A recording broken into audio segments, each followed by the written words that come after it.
Before I leave the stage, I have someone really important that I need to introduce. Someone very near and dear to my heart. This is what I say about you behind your back. He's a renegade. He's a strange brain. He's a genius. He is 5 steps ahead of the medical community at all times. He reads the research. He brings hope to the most hopeless of medical cases. His wait list is 200 people long. Loving husband and father of 4, lover of handball, bikes, dogs, musician, man of great faith.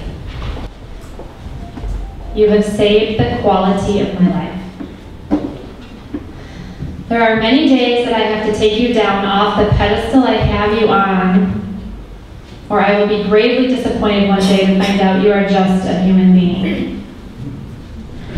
That was amazing. Thank you for sharing.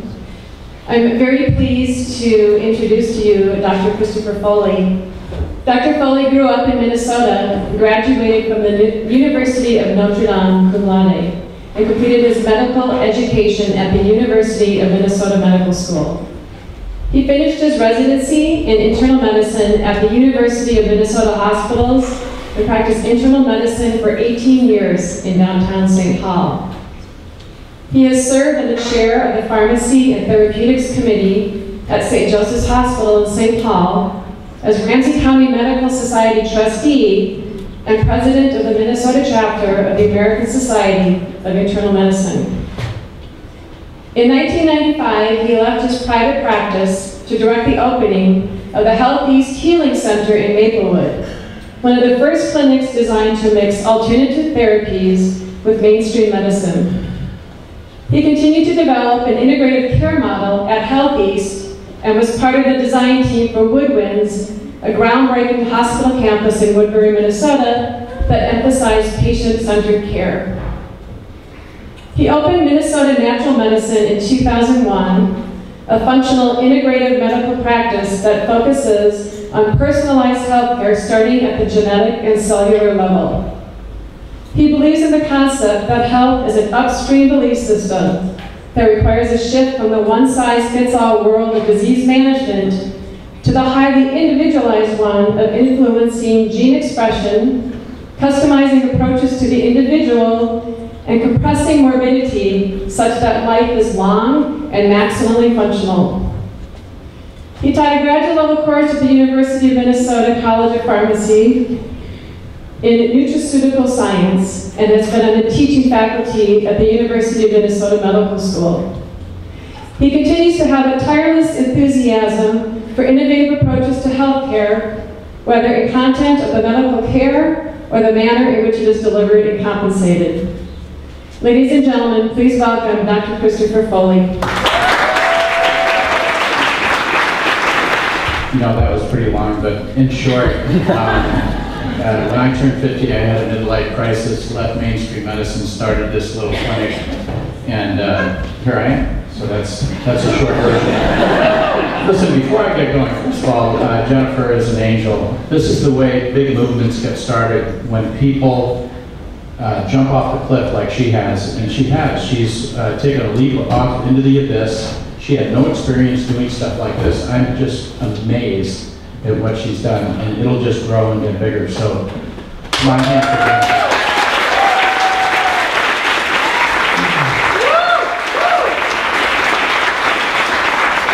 And before I get started, you know, I'm a little bit of a sports nut, and all I know is that somebody else better bid on some of those pictures, because if I come home with all those pictures up there, I might as well just stay downtown Minneapolis right now.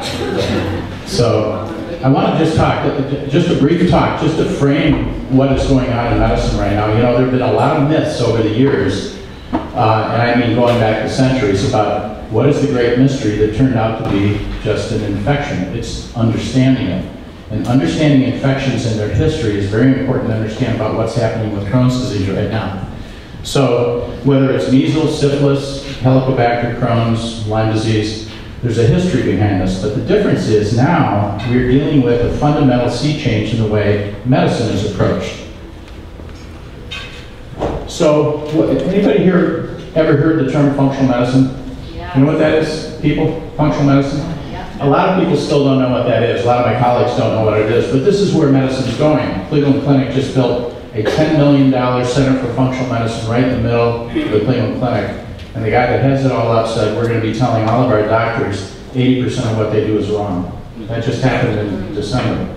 But it's basically a belief system that says health management incorporates quantum principles into those of conventional medicine, so all molecular, cellular, tissue, organ system, whole body, community, global, cosmic environments are mutually interactive. So everything affects everything. It's no longer a paint by the numbers type of system.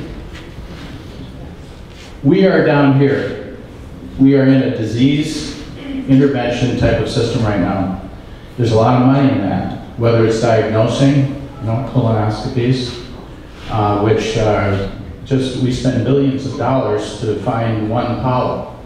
There's a test out right now that you can do with one tube of blood that'll detect cancer, 25 different kinds, 1 million times more accurately and smaller than anything you can see on a scan, just developed by Purdue.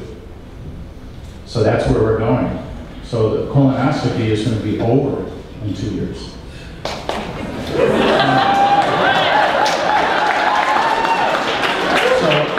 what's happening with technology is we are moving upstream, because what we want to do is we want to find out who is vulnerable, why they're vulnerable, so we can intervene ahead of time and manage functions so the disease endpoints aren't achieved. That's what we're going to do.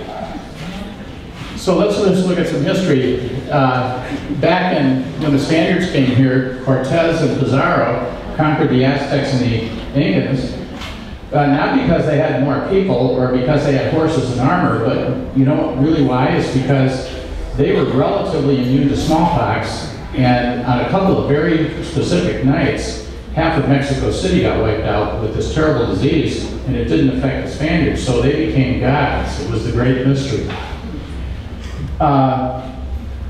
One more. So smallpox is really a virus. It was known as the white man's curse.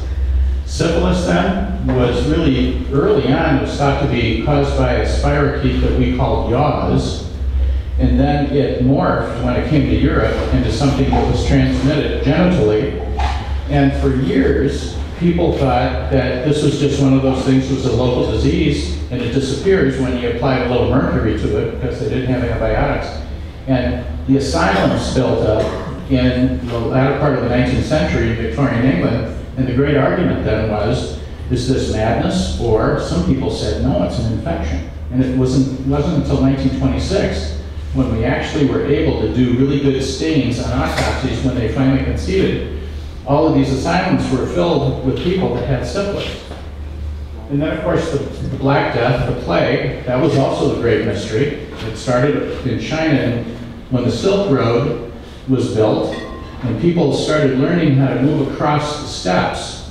They brought the rodents with them, and they brought that bacterium to Europe, and they had no resistance to it. So that was also the great mystery, but it was bacteria. Helicobacter, you all know about that. So the bacteria that probably is the cause of 90% of stomach ulcers. Yes, stress and drugs and alcohol and other things are contributing factors, but it's really about the bacterium. And if you don't treat the bacterium, the ulcer doesn't get better. For years, surgeons took out, back when I was a young physician in St. Paul, there were people on the schedule every day that were having Bill Roth 2 aneuploidies for stomach ulcers, just lock their stomach out. Couldn't have an ulcer if it wasn't there anymore. And then, of course, Lyme disease. This is one of the great mysteries right now. There are a lot of people walking around with chronic fatigue and depression, fibromyalgia, Parkinson's. The list goes on and on. Neuropathy, seizures, brain fog, ADD, ALS. You see the guy that I think he was just exonerated in Madison for the sheriff that was killed somebody. Because he had ALS, he probably has Lyme. And there is a thing such as, that is called Lyme rage. The fellow in New Brighton that offed his neighbor because they were feeding the deer, remember that last year? He probably had Lyme, or he did have Lyme, but it was the Lyme rage, the infections in the brain. And of course, we've got Alzheimer's, an epidemic of Alzheimer's right now. There's a really smart woman in Switzerland, Judith McCloskey. She has the largest collection of post-mortem Alzheimer's brains in the world. 1/3 of them are infected with Borrelia. So 1/3 of the dementia in Europe is caused by Lyme. But you get everybody's attention. So MAP, this Mycobacteria avium paratuberculosis, is really treated up until, present day, is treated primarily with steroids, pain medicines, multiple surgeries, because you just can't, unlike ulcerative colitis, when you can remove the colon and the disease is gone, you're left with a colostomy. Crohn's doesn't go away like that. It can go other places. It can infect other organs, which should be a clue.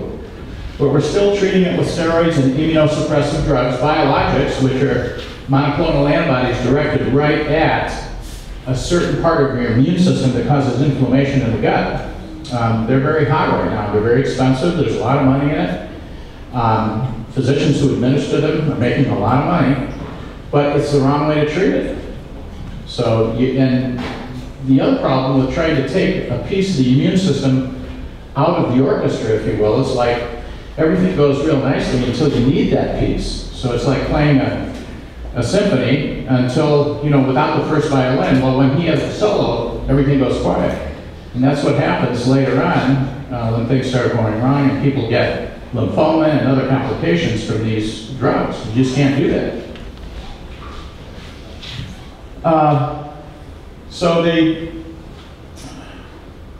point I was trying to make here is that whether it was by horseback, by ship, by aircraft, or human-to-human contact, infections have traveled around the world depending on the sophistication of the community, the technology, the mode of transportation and transmission. It should come as no surprise that Crohn's and probably other diseases are going to be found to be caused by infections. Certain types of cancers are going to be found to be caused by infections. We have to get at the infection. I wanted everybody to see a granuloma. This is what distinguishes Crohn's from ulcerative colitis and other diseases. It's a peculiar inflammatory reaction that is used to characterize. So when you do a biopsy and you see a granuloma in the bowel wall, that's Crohn's until proven otherwise. And there are other things that cause granulomas. We know tuberculosis causes granulomas in the lungs. Leprosy, which is a tubercle bacillus, causes granulomas in the skin. Sarcoid is, everybody is wondering what causes sarcoid. Nobody knows, but it consists of granulomas. So people are now pursuing an infectious etiology to sarcoid. Histoplasmosis, you get it from pigeons and bats, causes granulomas. Schistosomiasis is a sort of a tropical disease, causes granulomas in the liver. And there's even an illness just called chronic granulomatous disease. And somebody is going to find out that that is caused by some type of infectious organism. So it's not like this is a new concept. So we need to know what and why infectious agents cause illness, whether it's viral, bacterial, or fungal. Some of these bacteria and funguses emit toxins that create the illness, but it still comes down to a host being infected with something that doesn't belong there or is allowed to be there in an unfriendly way.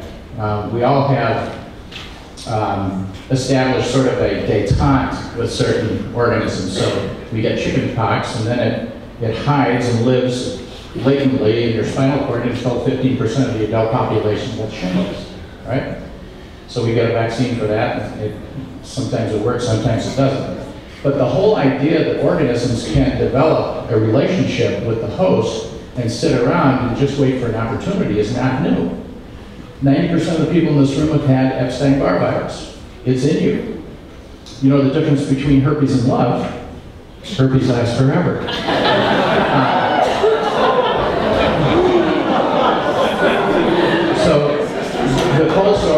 the cold sore in your lip, when it goes away, the herpetic viral DNA is not gone. It's still living in the generations of cells in your lip until a great opportunity when you go out in a few weeks with no sunscreen. Half the people in this room are going to get a cold sore. So the host and the reaction to the infection is a function of your genetics, your nutrition, your age, environment, and possible co-infections. Understanding all of these variables is what it takes to actually manage a complex disease. It's not just, we'll see if we find a bug. If we don't find it, we'll just treat the symptoms. You got to think in a quantum way. So how do we treat these things? You can avoid it. Use antibiotics, immunosuppressants, vaccines. We can try to promote better immune function, whether through vaccines or other things. If you have a low vitamin D level, your immune system doesn't work very well. If you don't get good selenium as a mineral in your nutrition, whether from a vitamin supplement or in your diet, your immune system doesn't work very well. If you don't have enough zinc, and a lot of people living in the urban food chain don't get enough of these minerals in their diet. So all of these things are important to have healthy immune function. So functional medicine approaches infections by taking a personalized look, understanding the genomics of the individual, optimizing nutrition. We look at things like your gut ecology, very important thing. University of Minnesota is a leading institution in looking at the trillions of organisms that we carry around in our compost heap, the microbiotica, very important stuff. Detoxification is a very important function. Lifestyle, hormones, and managing symptoms with the lowest risk interventions. So again, we want to go upstream, looking at Crohn's, thinking outside the box as an infection. We want to understand the genetic predisposition of the individual with it, offer them many choices, look at risk reduction. It's very important. This is a whole new way of dealing with patients where authority is shared. It's not an I-on-now thing. You got to customize treatments because everybody's a snowflake. Everybody's a little different. If you don't understand those differences, you're not going to get the right treatment. And one of the problems we have here is that everyone is here to save you, but unfortunately you're not in the computer. And the way the healthcare system is run right now, we are becoming more, not less, algorithmic about the way we approach patients.